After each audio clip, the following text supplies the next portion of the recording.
Hello. Welcome to the Week 1 YouTube video talking all things quarterback matchups, running back matchups, receivers, sleepers for the week, and then ending it with Thursday Night Football, breakdown of the game that we just saw and what to learn from it going forward.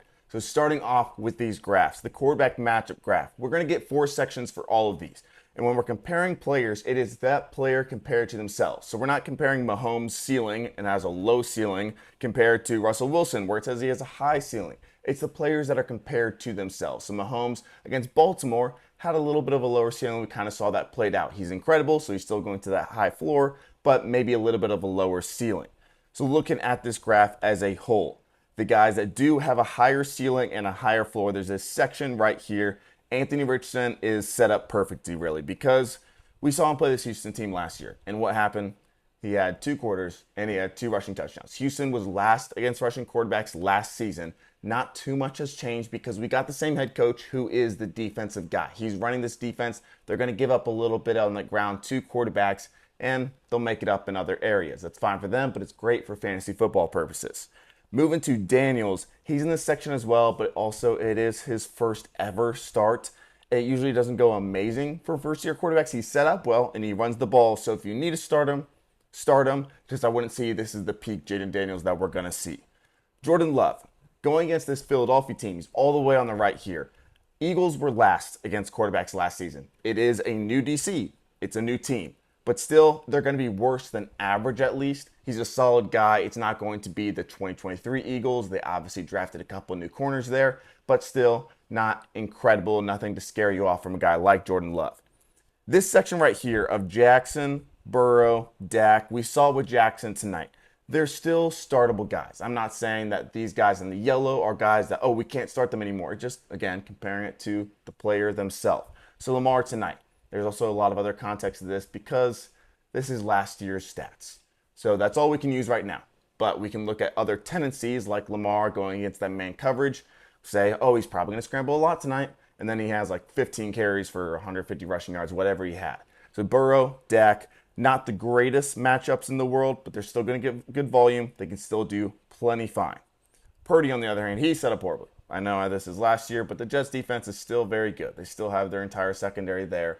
It's the best secondary in the, I was going to say country, this isn't college football, best secondary in the NFL. It's a super low volume offense. So when you have a super low volume offense and that number 1 passing defense, there's just less opportunities to break through. Debo doesn't play well. And if you look at the stats of Purdy playing with Debo compared to Purdy playing without Debo, he's still going to play.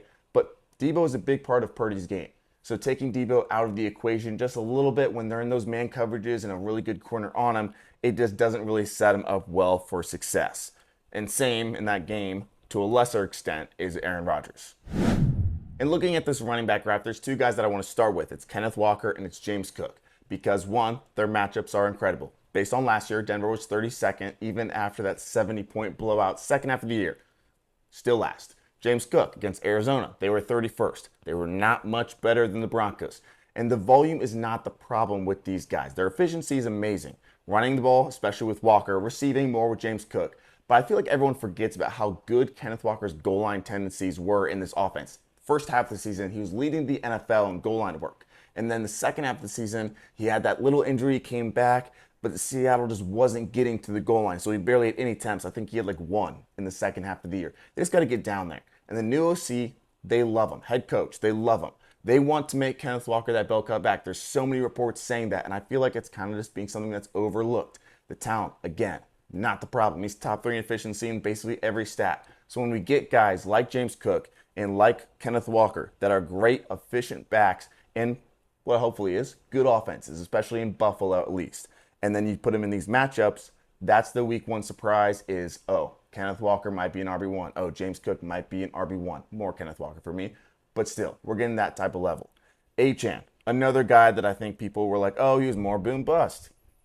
It was more just him being injured and not playing, at least early on. I think that's what we're going to see with Jalen Wright. This first 5 weeks, he might not play much at all. But then we're going to slowly ramp up. And once Achane was getting 10 snaps a game, he didn't really have a bust week. He was getting 15 points basically every single week, more 20, 25 points. But at minimum was that 15-point mark. And we're getting to a game here. Jacksonville is interesting. It is much better of a matchup for Achane than Mostert. Because what do we see from Achane? the receiving work. He lines up a receiver, slot, in the backfield. Mostert isn't really getting too much targets. He got some early on, but not as much later on in the season. And Jacksonville's second against the run, and they are 31st against receiving running backs. So it sets up Achane for a lot better week than Mostert, although both are completely fine. In this other section, the high floor, low ceiling section, we got the big names like Gibbs, Jacobs, Bijan, Etienne, Kyren Williams. The only one I'm actually worried about big time is Kyren because he played this Detroit Lions team the last game that he played, and he had 8 fantasy points. He's still a start because all of these guys are starts, obviously, because of their volume. Their ceilings may be a little bit lower than normal, mainly Kyren's though. Gibbs, not too worried about because of that receiving game. I would say I'm more worried about, again, the other running back in that room, David Montgomery, just because he's so touchdown dependent. So say Jahmyr Gibbs is healthy. We do see a little uptick in that volume. He's getting all that receiving work and 50% of the work on the ground. And that leaves David Montgomery with, if he doesn't score a touchdown, like 10 carries against a really good defense, 1 target. That's not really a sign for success. So he is a risky, touchdown-dependent guy in week 1. The other guys in this red area, Eckler, Robinson, and Jaden Daniels' first career start, don't necessarily love it. Zach Moss and Chase Brown, I would rather wait and see what happens. Zach Moss seems to be that guy, but I think it's also going to be a 50-50 split. Like other places, Pollard and Spears over on this right side, they're set up better. I'll talk about them more later. And then Dowdle and Zeke. Again, more that 50-50 split. I think the fantasy people and just mainstream thinks Zeke is going to be that guy. I think the reporters and bigger media see it as Dowdle as that guy. I tend to lean that way, but we'll see how it plays out. Either way, I don't think either running backs are good. When we're talking about receivers now, one of my favorite graphs to look at because I want to go over the shadows first. So when we're talking guys that are being shadowed this week, we got up top, Atlanta, Drake London. He's got Joey Porter Jr. on him. Last year, Joey Porter Jr., as a rookie, was already one of the best corners in the NFL in terms of fantasy points at least. 0.27 fantasy points per route run, and that is against some of the best receivers in the league because he was consistently shadowing.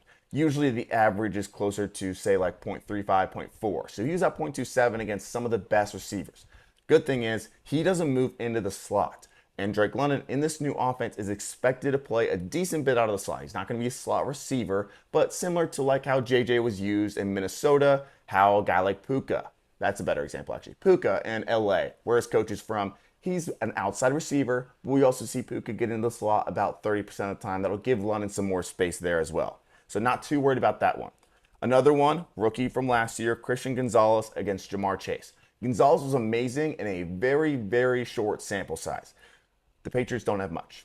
And if Jamar Chase does play, like I would expect him to, at least at this point, then Christian Gonzalez is going to shadow him. It's kind of a neutral situation for Jamar Chase, I would say, and then a little uptick for T. Higgins. The next one, Amari Cooper versus Trayvon Diggs. Diggs, again, didn't play many snaps last year. He was incredible. The best corner in the NFL for the 57 snaps that he played. And then he tore his ACL. ACL doesn't seem like it's going to be too much of a factor right now, especially since it was so early on in the season. So it is a little bit of a down tick for Amari Cooper, especially since Deshaun Watson is the one throwing him the ball. The next guy that is shadowing, 2 more to go. We got George Pickens versus AJ Terrell. These two are the ones that I'm the most worried about. George Pickens and then this next guy. AJ Terrell is really good. Ever since he played in the college football playoffs in like 2020, I think it was, he's been incredible. He got cooked that night, and then ever since then, he's been dominant. NFL changed him. George Pickens is in an offense that, yes, he is that only receiver. So is Drake London last year in Atlanta, and he didn't get good volume. That was not what Drake London was good at. He is amazing at commanding volume, and still, the volume in Atlanta wasn't there. Why? Because they're number 1 in throwing to tight ends. They are number 1 in throwing to running backs. So when you have that both, it doesn't really matter if there's not a dominant wide receiver 2 there anymore. George Pickens, I would expect 8 targets. And when you got a guy like AJ Terrell guarding you and Russell Wilson throwing the ball, it gives you that lower ceiling that we see here. The last one is DK Metcalf. We see him up in this high floor, low ceiling range because the matchup is right around 7 or 8 for Denver. The problem is, I think Patrick Surtain is the best corner in the NFL. And when he's shadowing, no one really does well. At least no one really has their ceiling game. DK, outside of that one game last year, was on average about the wide receiver 35. So at best, he's like a bad flex play, and now you put Surtain on it.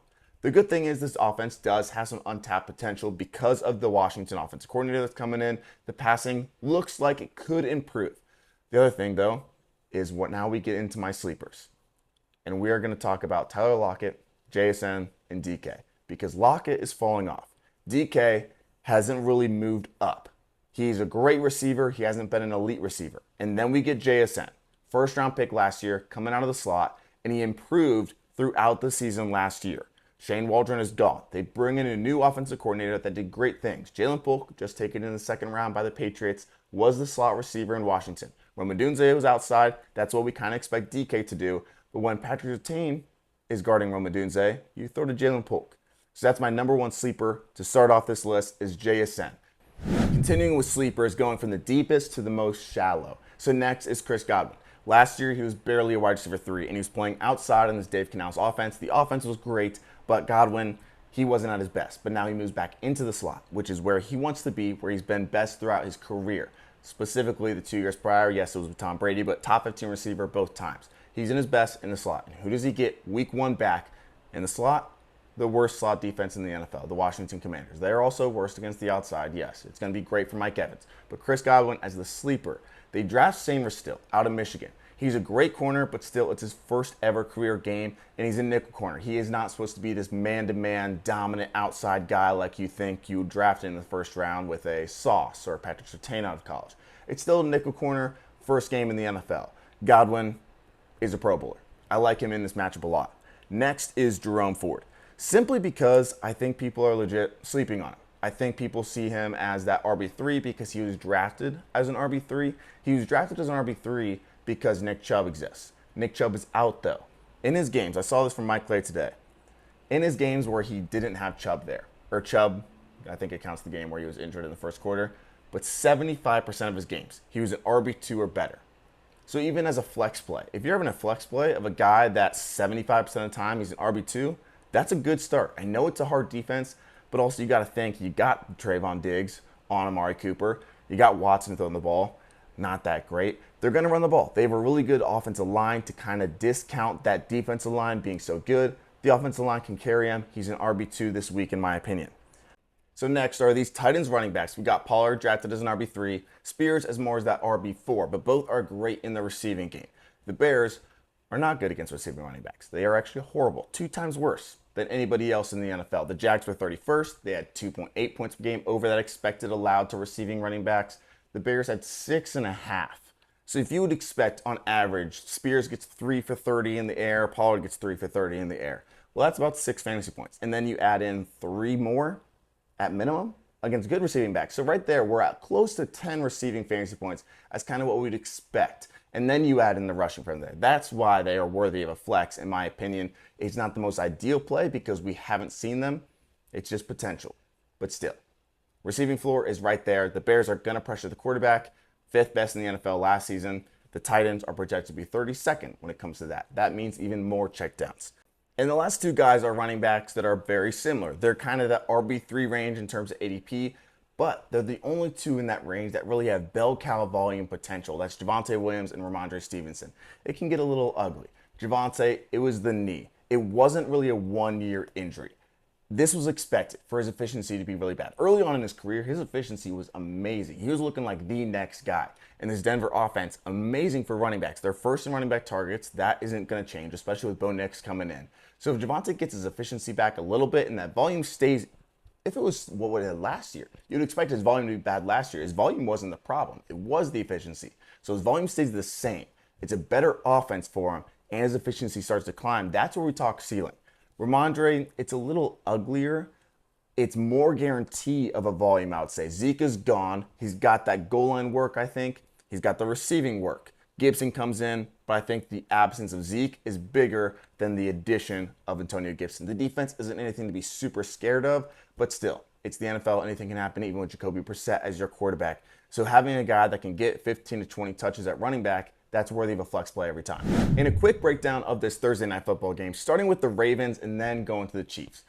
Obviously, we're starting tight ends. Isaiah Likely, 24 routes, 12 targets, a ridiculous rate. The talent was never the question. It was always the usage and the obvious Mark Andrews. But 50% targets per route, he's going to be a fantasy tight end one in this offense. He's going to be a fantasy tight end one. But that doesn't mean that Mark Andrews completely fades away into the abyss. Don't overreact yet. The perception right now is at an all-time low for Mark Andrews. The amount of times that we saw him on the sideline, the camera showing him, you'd expect he had like 10 routes run. Likely had 24. Andrews had 28. You wouldn't expect that. But he played 72% of the snaps, basically what he had last year, ran 28 routes, just got 2 targets. He didn't look like himself. I don't know how he played in the playoffs last year, 18 snaps at least. But that Pollard injury that he had, same thing that Mark Andrews had. Pollard was himself like week 10, week 9. That's when he was kind of back. I think it'll be same for Andrews. It's just going to take some time. The snaps were there. The routes were there. It's going to be better. They can coexist. Zay isn't your typical wide receiver 1. They don't have a wide receiver 2, so like he should be fine. Just going to have to take some patience. Zay, his volume was amazing. A lot of design work and a lot that wasn't downfield, which that's not good. But still, 10 targets, 2 carries, and then 4 other targets that didn't count because of penalties. So really, he had 14 targets and 2 carries. That's incredible. 50 total yards isn't though. Better days ahead. Better days ahead. Derrick Henry, I didn't love him, and then the usage kind of backed that up today. He's going to have great days. But overall, when he's playing under 50% of the snaps for the second straight season, he's not on the 2-minute drills. He's not playing barely any third downs. He's just not involved in the passing game at all. 2 targets, didn't catch either of them. 40 yards on the ground, kind of saved by the touchdown. I just don't think he's going to get that bell cow volume that people expected. Lamar opened it up. He's going to continue to open it up more and allow those opportunities for Henry, but it's going to kind of be a week-by-week thing. Moving on to the Chiefs. Rashee Rice had 9 targets. He was incredible. The volume besides that, 4 targets for Kelsey, 3 for Gray, and then 3, 3, 3, 2, 1, 1, 1. The targets, like the Chiefs always do, it's just spread around a ton. But instead of 2 guys up top, it was really just Rashee Rice. All of it was short. It was basically the same exact usage as last year for Rice. He had 10 targets, all of them were short, and it relied on Yak. He had 9 targets, 7 receptions, 103 yards. I would usually expect it to be like 9 targets, 7 receptions, and 70 yards with the touchdown sprinkled in, but he's going to be solid. Kelsey, definitely worried because he finished the second half of the last year as the tight end 10 in the second half. Great playoffs, but that's the playoffs. It's the regular season. I don't think it matters as much to the Chiefs to get Kelsey the ball and play him a ton, constantly wear him out in this regular season. And I think this is just a small sign of what's to come. Worthy, definitely saved by the touchdowns, but there's negatives and positives. Positives, the touchdowns, incredible. The volume, not good. He had 3 targets and that 1 carry. But the positive spin is that Worthy, as a rookie for the Kansas City Chiefs that barely ever play rookies early, played 62% of the snaps. That is a great sign. Wasn't used much, but it wasn't like he played 20% of the snaps and then he got brought in and they run the reverse and they bring him in and they have a wide open touchdown down the sideline. He gets a big play. He played 60% of the snaps. So he was out there. It's going to get better. Hollywood's out. That helps. But it's a really good sign that he is going to be a starting receiver for the entire season. So going forward, the volume is going to have to catch up a little bit, but the snaps are there.